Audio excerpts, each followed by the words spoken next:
mu gitabo ceranda haranditswe ngo ntabari twebwe Yesu ntabari twebwe mwami ariko izina ryawe mwami rishigwe hejuru cane gose bene data ngo twidondora. Nitwa Dudu nkaba i Nairobi nkaba nsanzwe ndi umuririmbyi wa gospel ariko nkaba nkora n'ibindi ku ruhande by'akazi ka misi yose kajanye ibintu byo guhinyanyura amajwi n'ibindi bitandukanye by'ubudandaji no gukora kandi kazi nyene gasanzwe. Hajya Dudu yatanguye kuririmba ryari mbe vyagenze gute? Ivyo kuririmba byatanguye kera mfise imyaka 15. Abantu benshi ntibabizi ariko papa yarafise gitari, yarazi kuvuza gitari kera. Natanguriye kuri centre des jeunes Kamenge mu gihe c'abakakabone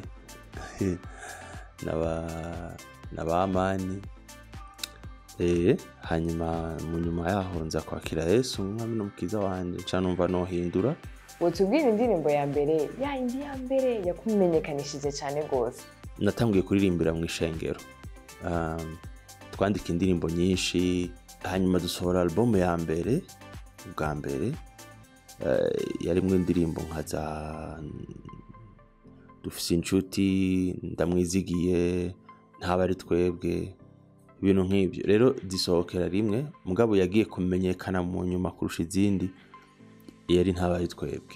None ukiri muto hajya waricara ukiyumvira yuko umunsi umwe uzoba umusare muri gospel? Nje nakirijwe mu ishengero hanyuma ntangura gukorana n'abantu bo mu ishengero hama nkorera ishengero kugeza mvuye i Bujumbura.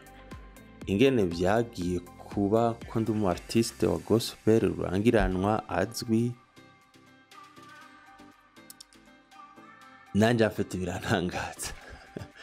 birantangaza sindabizi sinzi yari byabaye gutyo ko sinifata mu bantu bari rurangirana. Ugiye kuraba icaye cyo kuba rurangiranwa hari abantu barurangirana. Adolescence yawe yari imeze gute? Bon, adolescence yanje yari nziza nakuze neza narezwe neza nari mfise abagenzi beza. Cyane maze kwakira Yesu ninjiye mu wundi muryango uri dynamique uri chaleureuse. Yego vraiment adolescence yanje yari nziza yarimwe amariske menshi nafashe nk'umuntu akiri muto nyene afise umwanya nizi ibintu byinshi bitandukanye. Ku mwana wa pastori vraiment uri umu artiste biraryoshe? Sinibaza ko hari ahantu namwe bihuriye ku mwana wa pastori no kuba umu artiste kuko n'amafonction biratandukanye. Ni nkuko ushobora kuba umwana wa pastori ukaba n'umuganga. Sinaza ko hari ikintu kibigora muri byo. Concert ya mbere yagutesheje cyane gose ni yahe? By'amakoncert murabizi iyo umuntu ayishitsemwo iyo ashitsemwo ibiryoshe kurusha iyo yahoramo. Hanyuma rero kubera ngishuhiye iyi duheruka gusohora muri iyi minsi bica numva umenga novuga iyi duheruka ya 2019 mugabo kandi yari na nziza cyane kurusha n'izindi zose twakoze. Urabye production ukaraba abafasha amasanamu ukaraba band yari hari abantu ukuntu bari bamerewe. Nibaza ko iya mbere nishimiye vraiment ari iheruka. Hajya ngo nta dukumi tumwe duhora tukwiruka inyuma? Inkumi okay nkiri umusore narabibona ko hariho ibintu bimeze nk'ibyo mugabo nanje nuko nariko ndabirukanka inyuma kubera nariko ndarondera ndongora. Nanje nariko ndondera tubana donc kubera twari dose intere zimwe narashobora kubabona ariko kuva ndongoye mfise ibindi bintu mu mutwe kuva ico gihe naciye ngira ibindi bintu mu mutwe, ama responsabilité y'ubuzima ibiki byose, hariho amadosiye aca kuva mu mutwe, donc ntuyabona. Mugabo nkiri umusore narabibona kandi nanje narabishima, kuko nanje nariko ndarondera uwo tubana. Ni kubera iki wahisemo gukorera mu mahanga ntukorere mu Burundi? Sinahisemo gukorera mu mahanga. Iyo nza guhitamo gukorera mu mahanga nari guca mpindura nkaririmba n'icongereza n'igifaransa, abarundi nkabibagira complètement. Mwibuke ibyo dukora twebwe ntibiri geographique. Ndashobora kuba ndi Bujumbura canke ndi muri Kenya canke ndahariho hose, ariko guserva abarundi, guserva abantu bumva ikirimi cacu ntibisaba ko umuntu aba ari Burundi nécessairement. Donc sinibaza ko nagiye gukorera mu mahanga ibyo kuririmba. Nagiye gukorera mu mahanga ubundi buzi bw'ubuzima. Umuntu wese aja kurondera akazi aho kari, jewe Bujumbura ntako nari naronse, hanyuma ca nka opportunité ngahi Nairobi ca ndaza gukora. Abaririmbyi benshi ba gospel babandi nyene twemera cyane baba pro cyane gose, benshi bari mu mahanga. Kubwawe wibaza ko ari kubera iki? Je nta ngaruka nimwe mbona yuko aba artiste bari hanze. Sinibaza ko ari ingaruka nimwe bitera. Nibaza yuko kuba baragiye hanze bagashobora kubaho, bagashobora gutera imbere, bagashobora kubona ibindi bintu, nibaza ko bizozana ahubwo ingaruka nziza ku kazi dukora. None mu mahanga birakorohera gukora ibiteramo? Ubu bisigaye binyorohera kubera le fait yuko mfise abantu benshi dukorana, mfise equipe nini dukorana. Musanzwe muzi equipe ya Now Creative ihagarariwe na Rasco, hanyuma sanzwe mfise team yanje ya management isanzwe imfasha gukora ivyo nkora. Nuno munsi bariko barakora ibyo bariko barakora nyene Bujumbura kandi ntahari. Ni akaba ari nayo mpamvu nibaza ko ntigeze mvi Bujumbura jewe muri iyo sense. Nk'uya butaririmba wo bukora iki? Okay.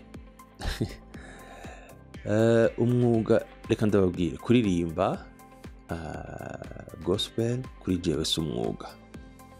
Kuririmba kuri jewe no kwitanga vraiment ni igikuba c'Imana. Umwuga mfise jewe ndi mu consultant muri audio, nkaba mu consultant mu bintu bya media ngahi Nairobi, hanyuma nkaba mfise n'ibindi bintu ama business yandi nkora online. Sino ibyo kuririmba vraiment sinigeze umwuga, ntibyigeze binantunga. Pour être clair, abantu bose baririmba uno munsi bafise carrière yo kuririmba, niba no yita carrière, bafise carrière yo kuririmba igendeka, uzosanga ari kubera bafise ikindi kintu bakora. Ntushobora kuririmba gusa ngo uvuge ngo hari ikintu wobamo, ntibikunda pe, it's impossible. Dudu mu buzima busanzwe iyo bakunda iki? Nkunda ibintu byinshi. Nkunda ibintu byinshi. Ndakunda abantu, ndakunda ibifungurwa, ndakunda kubisangira n'abandi, ndakunda akazi nkora vraiment, akazi nkora karangyohera. Ndakunda umuryango wanje, ndakunda kuba muhira, kubana n'umufasha wanje, nkabana n'abana banje, hama ndakunda Yesu. Nta kayide na gatoya cyane mufise ko gutanguza band nawo muvukana? Oya, nta idea yo kugira band mfise n'abashiki banje deja bari kure cyane, bari muri Canada, nanje ndi Nairobi, hanyuma nabo basa n'abagiye mu zindi, basa n'abari mu bindi bintu bitandukanye. Tutabeshanye, kuririmba gospel harimo frambu? Ntako ndabona jewe, nta gafaranga ndabona muri gospel. Ababaze ugakuramo botubwira, ariko nta gafaranga ndabona. Nta n'undi abizi ko i Burundi n'umwe. Mu Burundi gospel uyibona gute? Gospel mu Burundi je naza ko meze bon. Ikibazo gusa mfise nuko ari abantu benshi bariko bararirimba canke batanguriye kuririmba buba babibona umenga birimwo ubukiriro, nicyo kimbabaje gatoyi canke kimbabaza iyo mbonye abaririmbyi bariko barabifata nka opportunity. Nshaka just kuvuga ibi ngo ntuve mu ishuri ngo ugiye gukora umuziki, ntureka akazi ngo ugiye gukora umuziki. No. Indirimbo yarazutse muheruka gukora n'abandi barundi bari mu mahanga. Iyo ide mwayikuye hehe? Vyaraboroheye hoho sha? Urazi ko twakoranye ntabari twebwe igihe kiraho, narabahamagaye muri concert turakorana.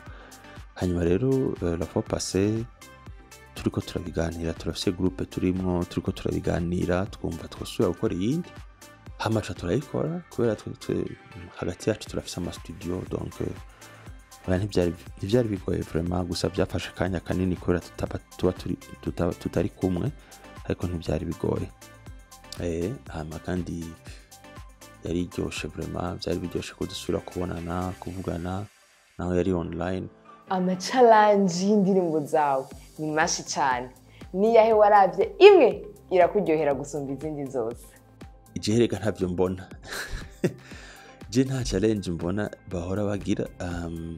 Harakigeze kunca imbere nyoberwa ivyo ari byo byabaye, umuntu ariko aratanga $100 ngo abantu bagire challenge. Ntavyo mba nabonye, mba kuri social media gake cyane, iyo ndahaciye aba ari kugira ngo nishura ama message y'abanyandikiye canke ama commentaire ku byo na postinze, muga ataco mperutse gupostinga ko sinjako, simba ndi kuri social media vraiment. Ibisigaye bya showbiz na social media nande navyo murazi, navyo murangira vraiment, navyo murangira. Naragerageje TikTok imisi myinshi iraranyira kubera sinzi ko mu showbiz man. Jena Jones. Hanyuma canja kuri TikTok just kugira ngo mugiye kuraba muzoraba kuri TikTok yanje muzosanga hari ibikorwa no kubandanya kurushirizaho kumenyekanisha izo ndirimbo kugira ngo abantu bazimenye hanyuma bazikoreshe, ariko it's never about my face and me and who and ntibyigeze afite sinda nabyibuka. None twebwe abafana utwemereye iki muri uno mwaka? Byose bigenze neza, turafise album shasha irashobora gusohoka anytime muri uyu mwaka. Get ready, very ready. Ego indoto y'ibisazi cyane gose ya Dudu ni yahe? Ndiko ndiga ukuntu dushobora gufasha urunganwe rwacu n'abari inyuma yacu gatoyi kugira ico bitejemo imbere mu buryo butandukanye, kugira ngo tugabanye ubukene buri muri bene wacu. Ni ibintu ndiko ndasengera, nicyo cifuzo nyamukuru mfise ubu nyene muri kino gihe, gushobora gukora cadre yaho dushobora gufasha abantu batandukanye.